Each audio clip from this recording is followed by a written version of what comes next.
Halo bro Pakne, selamat datang di channel saya. Di video kali ini aku akan membuat video perawatan yang biasa aku lakukan di rumah ya bro. Nah di sini kurang lebih ada sekitar 8 aquascape yang sudah jadi atau sudah tak buat sebulan ini ya bro Pakne. Biasanya untuk perawatan aku selalu melakukan water tank rutin sih. Nah contoh yang di depan sebelah kiri ini adalah salah satu tank penampungan tanaman yang baru tak bikin sekitar 1 minggu yang lalu dengan tak isi beberapa ikan supaya kelihatan lebih enak dilihat. Dan di sebelah sini juga ada aquascape atau hardscape yang baru aku buat, cuman lagi proses cycling ya, alias karena tak rendam terlebih dahulu dikarenakan aku menggunakan banyak kayu. Alangkah lebih baiknya itu dilakukan cycling atau direndam terlebih dahulu supaya tanin dan lendir-lendirnya itu hilang semua. Sebenarnya kalian bisa langsung setting sih, cuman agak repot kalau misalkan menggunakan banyak kayu. Terus sebelah sini ada tema natural yang kemarin baru tak upload, ada tema bonsai yang kemarin juga baru tak upload, dan beberapa di sebelah sini ada tema-tema pakai rotala yang belum tak upload dan ada lagi proses pembuatan. Oke, kita langsung aja mulai ke proses perawatan yang pertama kita lakukan. Nah untuk langkah yang pertama biasanya untuk perawatan aku menggunakan selang untuk mengganti airnya bro. Jadi contohnya seperti ini selang keran biasa bisa kalian pakai untuk penggantian air. Cara pengurasannya cukup mudah bro, tinggal output air kalian masukkan ke dalam selang seperti ini, maka secara otomatis airnya akan kesedot ke dalam selangnya. Kalian bisa membersihkan kotoran-kotoran yang ada di atas air sama kotoran yang ada di bawah. Nah seperti ini biasa tak lakuin setiap seminggu 2 kali.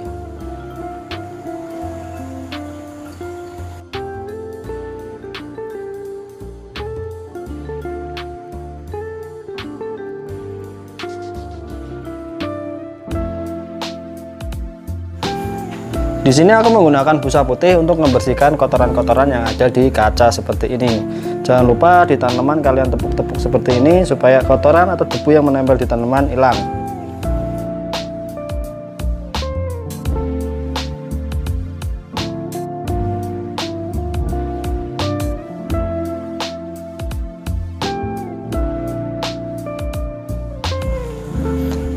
Air aquascape yang diganti itu antara 70–80%. Itu yang biasa aku lakukan ya bro. Contohnya seperti ini airnya.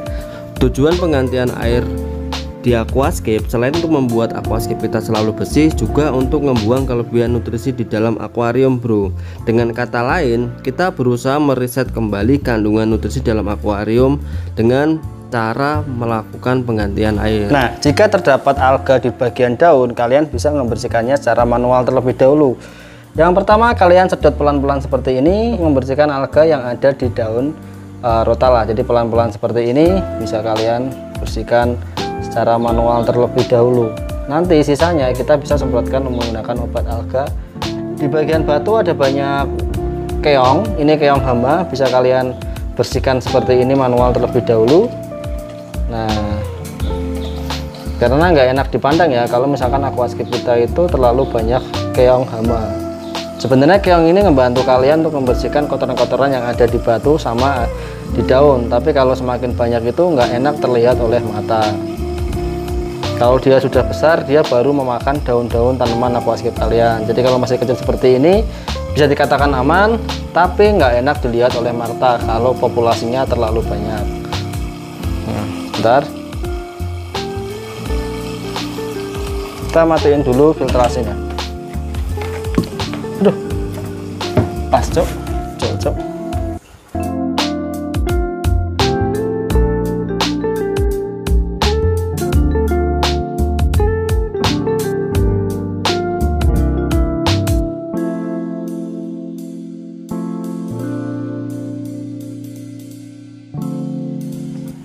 Nah untuk menghilangkan alga yang tersisa, biasanya aku menggunakan Verti1 Alga Killer. Ini obat alga yang bisa membasmi semua alga yang ada di aquascape bro. Untuk pemakaiannya cukup gampang, tinggal kalian semprotkan di bagian yang ada alganya.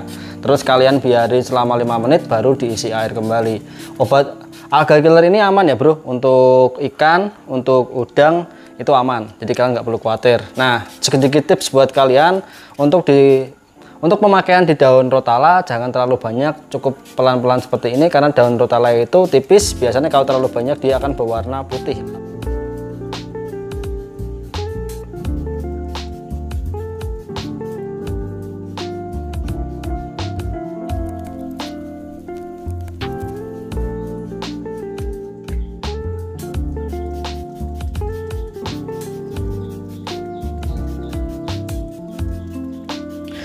Nah, untuk pemakaiannya kurang lebih seperti ini. Nanti 1-2 hari alga akan berubah jadi putih atau merah, setelah itu mati. Misalkan masih ada alga, kalian lakukan hal yang sama ketika proses water change kayak gini.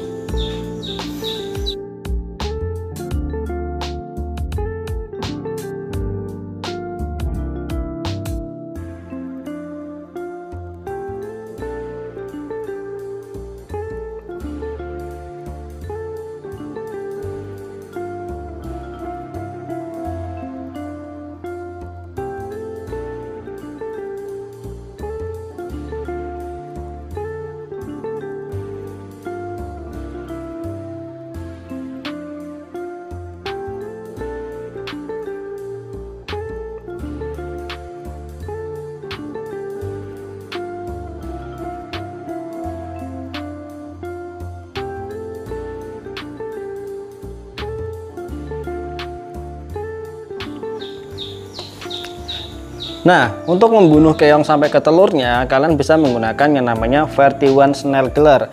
Ini ada dua cara pemakaian, bro. Untuk yang pertama, kalian bisa menggunakan pump langsung seperti ini ya. Jadi untuk 100 liter kalian bisa 1-3 pump. Tapi ingat, untuk Snail Killer ini bisa membunuh udang, keong tanduk, atau sejenis hewan lainnya yang bercangkang. Jadi kalian pemakaiannya misalkan menggunakan Snail Killer, harap udang sama keong tanduknya kalian keluarkan terlebih dahulu. Nah, untuk cara yang kedua, kalian bisa memasukkan ke dalam wadah seperti ini. Terus untuk tanaman yang mau kalian setting bisa direndam selama 10 menit menggunakan obat Snail Killer ini untuk membunuh telur-telur yang menempel di tanaman tersebut. Kurang lebih seperti ini, bro Pak nih. Ini biasa aku pakai sebelum aku setting atau sebelum membuat aquascape tanaman, aku rendam menggunakan Snail Killer.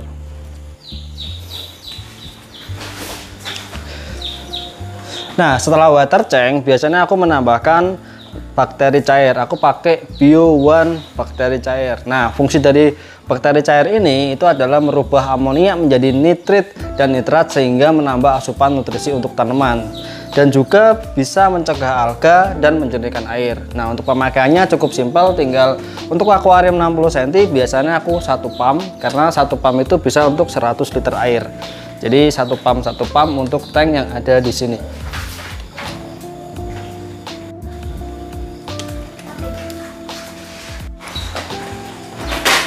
Nah, dalam merawat aquascape pastinya kita membutuhkan nutrisi tambahan untuk membuat aquascape kita semakin subur. Selain injeksi CO2, lampu, dan penggantian air, kita juga perlu menambahkan pupuk cair.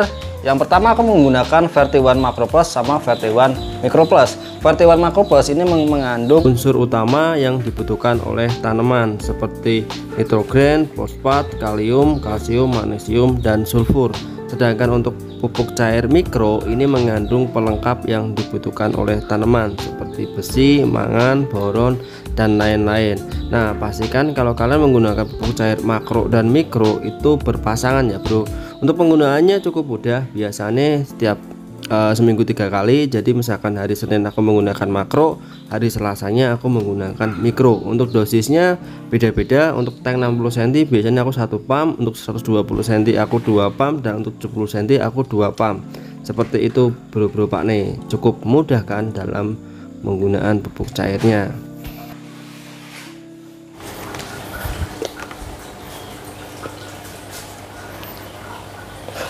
Selain menggunakan Verti1 mikro dan makro, di sini aku juga menggunakan Verti1 Micmac, Verti1 Vertika, sama Verti1 FE. Apa sih fungsi dari pupuk cair ini? Kok warnanya kayak minuman ya? Untuk Verti1 Micmac ini dia sudah mengandung makro dan mikro, termasuk seperti fosforus, mangan, magnesium, terus sodium, dan lain-lain. Jadi kalian itu cukup menggunakan 1 botol ini. Ini disetting khusus buat kalian orang-orang sibuk atau nggak pernah atau jarang di rumah ya. Untuk penggunaannya sebenarnya seminggu 3 kali ya, setiap hari Senin, Rabu, atau hari Jumat. Untuk pemakaiannya kalian bisa sesuaikan dosisnya sendiri. Biasanya kalau aku tuh 120 cm seperti ini, aku menggunakan 2 pump ya, bro. Kalau untuk 60 cm biasanya cuma 1 pump. Setelah itu di sini ada Verti1 Vertika. Ini pupuk cair yang mengandung unsur kalium atau kalsium ini ya. Kalium atau kalsium ya. Ini sangat diperuntukkan buat kalian yang baru awal setting untuk menggunakan pupuk cair vertika ini. Ini untuk memperkuat batang dan daun. Biasanya untuk penggunaannya untuk tank 120 cm itu aku menggunakan seperti biasa, cuman 2 pump. Ya kayak gini. Ini hanya contoh ya, contoh aku penggunaannya ya, jangan dicampur seperti ini ya. Sebenarnya untuk harinya itu untuk penggunaannya setiap seminggu 3 kali. Terus berikutnya ada namanya Verti FE. Nah, Verti FE ini disetting khusus buat aquascape high light atau untuk mencerahkan tanaman ya. Jadi cocok untuk tema-tema dust style atau tanaman atau aquascape yang banyak tanaman nih. Kalian bisa menggunakan yang Verti FE seperti ini. Nah, ini bisa kalian pakai contoh ya 120 cm aku cuma pakai 2 pump. Nah, untuk 60 cm cuman pakai 1 pump aja. Kalau 40 cm mungkin 1 pump ya. Nah, ini bisa kalian gabung dengan pupuk cair makro mikro, tinggal kalian selang-selingin aja. Yang pada intinya pupuk cair yang diproduksi ini bisa dikombinasikan bersamaan. Nah, kurang lebih seperti itu. Oke, bapak-bapak nih, kurang lebih seperti tadi video perawatan yang biasa aku lakukan di rumah ya. Jadi untuk merawat aquascape di sini tuh aku masih sendirian, belum punya asisten. Gimana? Cukup membantu kalian kan? Sebenarnya merawat aquascape itu mudah sih bro, tergantung kitanya dalam melakukannya. Atau biasanya kita tuh males ya kalau merawat aquascape ya. Saranku kita lebih disiplin lagi. Nah, kalau Panik Angel bisa ngerawat sebanyak ini sendirian, pasti kalian juga bisa di rumah kan. Semoga video ini membantu buat kalian dalam bermain aquascape. Semoga aquascape kalian tambah bagus-bagus, tambah keren-keren. Semoga tambah banyak aquascape-nya. Oke, bapak-bapaknya, jika ada penyampaian yang salah saya mohon maaf. Jika ada kata-kata yang salah saya mohon maaf. Intinya aku hanya sekedar sharing, berbagi pengalaman ke kalian ya. Kalau salah silahkan dikoreksi di kolom komentar ya. Oh iya, aku sampai lupa sedikit tambahan untuk air aku gunain di sini. Aku menggunakan air sumur dengan suhu air rata-rata 25–27, untuk pH-nya 7–8 dan untuk TDS-nya 189. Itu yang ada di sini ya. Untuk ruangannya tidak ber-AC dan aku di sini tidak menggunakan kipas sama sekali karena menurut aku suhu di sini cukup dingin sih. Nah, kurang lebih tambahan seperti itu. Terima kasih bapak-bapak nih, sampai ketemu di video selanjutnya. Dadah.